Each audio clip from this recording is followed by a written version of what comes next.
काय काय जेव्हा उपार दाखवतो ना आपण देवाला, काहींचं म्हणणं असं की घास नाही मोडायचे, काहींचं म्हणणं आहे की घास मोडायचे. तुमचं काय भाव आहे?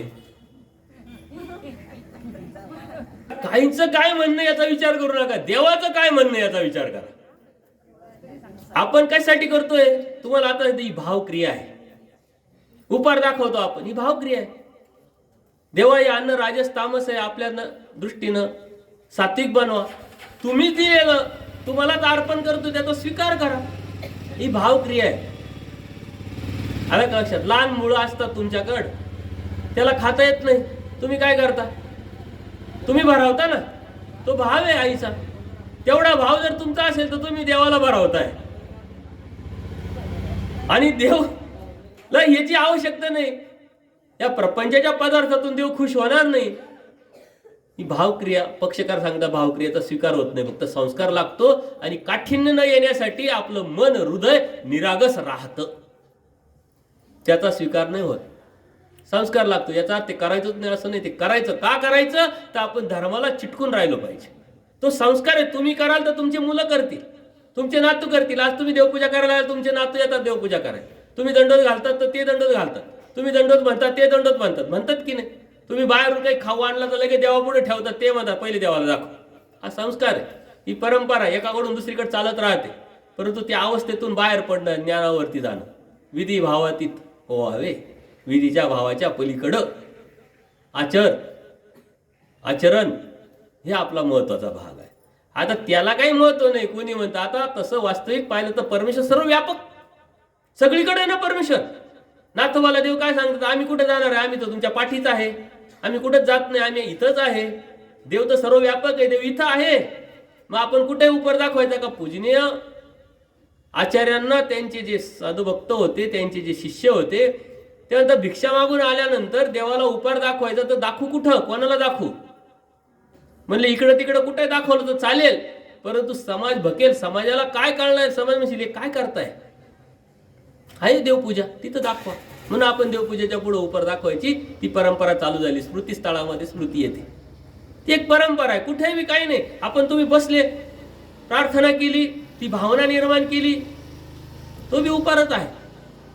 विशेष आहे, देवपूजा आहे, तिथं समोर नेले तो उपार आहे. घास तोडा काय, नाही तोडा काय, कोणी तर म्हणते संकल्प सोडा, नाही संकल्प सोडला तर पटकन माया देवता येते का काय? आणि उपाराचं मग दाखवलं तर ते खायचंच नाही, कारण ते माया देवतेने खाल्लेलं राहतं. म्हणजे हा सारा मूर्खांचा बाजार आहे. यातून बाहेर पडण्यासाठी तर ज्ञान आवश्यक. ही भावक्रिया आहे, परमेश्वरापर्यंत पोहोचण्याचं एक साधन आहे. आपलं हृदय कोमल आणि निरागस ठेवण्यासाठी परमेश्वराने ती परंपरा आपल्यापर्यंत, आपल्या पूर्वजांनी आपल्यापर्यंत आणलेली आहे. देव भावेचा भुकेला आहे. देव काय खाण्यासाठी आले होते का? इकडं वाडोवाडी फिरले, भिक्षा त्यांना भेटत नव्हती का? भांडारेकरांकडे देव भिक्षेला गेले, भिक्षासाठी गेले होते का? देव भिक्षा मागतात एका जन्माची, एका जीवनाची. एक जन्म येत दिजो का माग, काय होईल ते पाहिजे. आपण देतच नाही. आणि देवाने कुठं कुठं आपण जन्म दिली हे बी सांगितलं. आपला भूतकाळ सांगून टाकलाय. मोळे जन्म दिले, शिवन्या दिले, रुमन्या दिले, सगळीकडे दिले गेले आपले. आणि तिथे परत रिपीट तेच चालू आहे आपलं. एक जन्म, आणि तो बी राहिलाय किती? काहीच नाही राहिलं आपल्याकडं. आता आपल्याकडं काहीच नाही राहिलं. आपलं काहीच नाही राहिलं. घरी जाऊन विचारा आता की मला असं वाटतंय बंगला विकून टाकायचा, बा घरात तुम्हाला ठेवतील का? तेव्हा तुम्हाला जाणीव होईल आपलं काहीच नाही. आपण आपलं आपलं म्हणत होतो. तुम्ही घरी गेल्यानंतर एकच निर्णय घ्या का मी आता खूप काम केले, खूप कष्ट केले, आता कामही नाही, कष्ट नाही, काम नाही, मी फक्त देव एके देव करत. लगेच तुम्हाला उत्तर येईल देवच करायचं तर मी तर राहते कशाला? कामच नाही. तुम्ही काम करताय घरचे म्हणून घरात तुम्हाला घरचे ठेवताय. प्रेम वगैरे असं काही नसतं. देवाने सांगितलं प्रेम, मातेचं प्रेम ते नैसर्गिक, बाकी सारी ऍडजस्टमेंट आहे. प्रेम वगैरे काही नसतं. त्यावेळची ती गरज आहे. आणि ती अवस्थेत जेव्हा तुम्ही याल तेव्हा त्याची जाणीव पण तुम्हाला होईल. आम्ही सांगितल्यानंतर बाबा असं कसं काय, सारं जग प्रेमावर चाललंय, त्याला ते प्रेमाचं विरुद्ध चिटकवलंय. बाकी देवाने सांगितले दोनच प्रेम आहे. मातेचं प्रेम ते नैसर्गिक, आणि देवाचं प्रेम जीवाच्या ठिकाणी ते मातेचं प्रेम एकच अंश, नव्यानं ऍड करा, ते परमेश्वराचं जीवावरचं प्रेम. आणि तो प्रेम करणारा परमेश्वर आपल्याला भेटलाय. किती भाग्यवान आहोत आपण. ना आपण असल्या आलतू फालतू प्रेमात अडकलोय. त्याच्यासाठी आपण काय काय सोडायला तयार होतोय आणि काय काय करायला तयार होतोय. सारं आयुष्य दिलं, भेटणार काय? काहीच नाही भेटणार, काहीच भेटत नसतं. हे वास्तविक सत्य आहे. तुमचे फोटो तुमच्या घरात कुठपर्यंत? नातू येईपर्यंत. कारण तुमचे मुलं लावतील, ते नातू आले का त्यांच्या आई वडिलांचे लावतील, तुमचे कशाला लावतील? ह्या भ्रम एकदा काढून टाका. आता मस्त फोटो बिटो दिसत आहे तिकडे शोकेसला लावताना, बरं वाटत तुम्हाला. हे फोटो चिरकाळ राहणार नाही. हा भ्रम जोपर्यंत आपला तुटत नाही तोपर्यंत आपण दैवराटीचे आणि परमेश्वराचे भक्तच नाही. आपण भ्रमात अटकलेले, भ्रमातून बाहेर पडा. अर्जुन देवाला भ्रम झाला होता, पूजनीय माई भटांना भ्रम झाला, आचार्यांना भ्रम झाला. त्यावेळेस भ्रमातून देवानीच काढलं त्यांना. आचार्यांना अर्जुन देवाला देवाने सांगितलं, तू मारणार आहे, तू कसं काय ठरवलं? आज जो जन्माला तू मारणार आहे म्हटले, तू कसा म्हणतो काही मी मारणार आहे, मी लढाई करत नाही.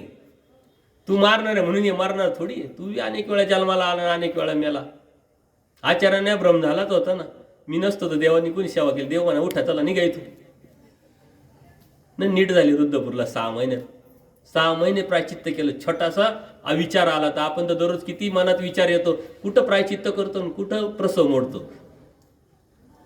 ती चुकी सुद्धा मान्य करायची ताकद नाही आपल्यामध्ये. तर मी चुकले असं म्हणायची सुद्धा, तरी युगो हटवतो. तो युगो जर बाजारात नेला तर 5 पैशाला कोणी घेत नाही. कुठं भेटतो कुठं दिसतोय हे सळत नाही आपल्याला. किती युग असतो. यातून बाहेर पडणं म्हणजे धर्म, यातून बाहेर पडणं म्हणजे धार्मिकता, मग परमेश्वराची भक्ती. तसं काही नसतं. ती भावक्रिया आहे. कशी दाखवायची? तुमच्या मनाने तुम्हाला जे योग्य वाटतं ते करा, काही प्रॉब्लेम नाही. उलट उपहार दाखवतो तर रडा ना कधीतरी. तेव्हा दररोज दाखवते, कधीच खात नाही का? तुला आवडत नाही मी बनवलेलं? का मी चालत नाही? का मी तेवढे योग्यतेची नाही?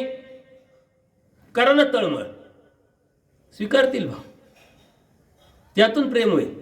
ऐक कधी झालं? अहो तेवढा वेळच नाही आपल्याला. आपण उपहार भरतो, मुलाला म्हणतो देवाला दाखव, नाताला म्हणतो देवाला दाखव. आपण गेलो का पटकन ती एक प्रोसेस झालेली आहे. विधी किंकरत्व, विधी झालाय तो, त्यात आधीन झालोय आपण. एक प्रोसेस झालेली, करायचंय काम आहे, ते काम म्हणून त्या गोष्टी का पाहत आहे. आपल्याला कधी दुःखच होत नाही. कसा देव स्वीकाराल? देव गडी आपला, सांगितलं लगेच ऐकलं. आपल्या गडी सुद्धा, नोकर सुद्धा, तुमच्याकडे बाया काम करणारे असतात ना, तिला सुद्धा प्रेमाने सांगावं लागतं, नाही तर ती सुद्धा काम करत नाही. चिडून जर सांगितलं तर ती कामाचं बेकाम करून जाते. मग तुम्हाला कळतच नाही. महिन्यानंतर कळतं का अरे काय झालं, काहीतरी नुकसान करून जायला राहते. देव आहे, परमेश्वर आहे,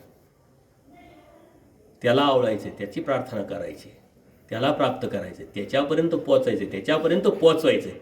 एवढी अर्थता लागेल की नाही? म्हटले लगेच आले असं होतं का? असं होत नसतं. त्याच्यामुळे त्या भावक्रिया आहे, बऱ्याच गोष्टी आहे भावक्रिया. जेव्हा ज्ञानाच्या एक विशिष्ट अवस्थेवरती, लेवलवरती जाल, त्या भावक्रियेतून सुद्धा तुम्ही बाहेर पडाल. हे अधीनत्व झालेलं आहे आपलं, विधीच्या अधीन झालेलं आपलं. याच्यातच आपण सुख मानतोय. स्नान करायला भेटले, साधू संत भेटले, क्रिया करायला भेटली, खुश. काहीतरी विचारान देवाला, की या स्थानावर गेलो, त्या स्थानावर गेलो, त्या स्थानावर गेलो, सारे स्थानं केली, तू का भेटला नाही? कोणत्या स्थानावर भेटशील तू? तिथं मी येतो, तिथं मी येते. आपण त्याच्यातच खुश आहे. देव म्हणतात त्याच्यातच खुश आहे, जाऊ द्या. देव गेल्यानंतर औसा माता स्थान वंदन करायला गेल्याच नाही. ते म्हणतात माझ्या देवाविनं हे सारं गंगा तीर जळत असे, गेल्याच नाही. त्यांना देव पाहिजे होता, त्यांना स्थान नव्हतं पाहिजे. आचार्य एकदाच गेले, तेही बेलापूरपर्यंत, डोमेग्रामपर्यंतच गेले. पायदेव होते, पायदेव व्यास. इतकं दुःख निर्माण झालं, म्हटले बेलापूरला गेले तर जीवन जातं का काय, जीव जातो का काय? आपल्याला तळमळत नाही राहिली, दुःख नाही राहिलं. का तर आपल्याला देव नाही पाहिजे, देवाकडून सारं पाहिजे. म्हणून दुःख येत नाही, सत्व उतरत नाही मनामध्ये, विचार येतच नाही, तो भावच येत नाही. कसं स्वीकारतील तुमचे? ना उपार स्वीकारणार, ना सेवना स्वीकारणार, ना विडा स्वीकारणार, ना खेटी स्वीकारणार, ना भेटी स्वीकारणार. देव म्हणतात एकमेका भेटल्याचा पाड. तुम्ही आणि आम्ही आणि तुम्ही जर भेटलो तर देव मिळण्याचं गोमटं देव म्हणता आम्ही देऊ. तुम्हाला टेन्शन येतं बाबा भेटल्यावर आता काय तिची पूजा करायची. 50 मध्ये खुश होतील का 500 मध्ये खुश होतील, पाहतील का नाही बी. कसं काय देव मिळण्याचं गोमटं भेटेल. आणि आम्हाला तुम्ही भेटल्यानंतर हे काहीच देते नाही, काही संस्कारच नाही म्हणतात, धर्माची जाणीवच नाही, धार्मिकच नाही. कसं गोमटं भेटेल. ते भेटणं देवाला काय अपेक्षित आहे. हे भेटणं नाही चालू आहे, फक्त खेटणं चालू आहे. आपलं प्रोसेस चालू आहे. विधी किंग करत साधू आले म्हणजे करावंच लागतं. ही पक्की मनाची माइंड सेट करून टाकला आपण. हे करावं लागतं कंपल्सरी. नाही केलं तर मग काय उपयोग नाही. त्याच्यामुळं त्यातून सुद्धा तुम्ही एक दिवस बाहेर पडाल, अभ्यास करा. तुमचा अधिकार चांगला आहे, तुमची योग्यता चांगली, तुम्ही भाग्यवान आहात. परंतु ते भाग्य, ती किंमत तुम्हाला ज्ञानच जाणीव करून देऊ शकतं. आणि त्या ज्ञानावरती गेल्याशिवाय तुम्हाला कितीही काही केलं तर त्याचा उपयोग होणार नाही. ज्ञानावर गेला तर थोडं केलं तरी त्याचा उपयोग होईल. आलं लक्षात. दंडवत हो.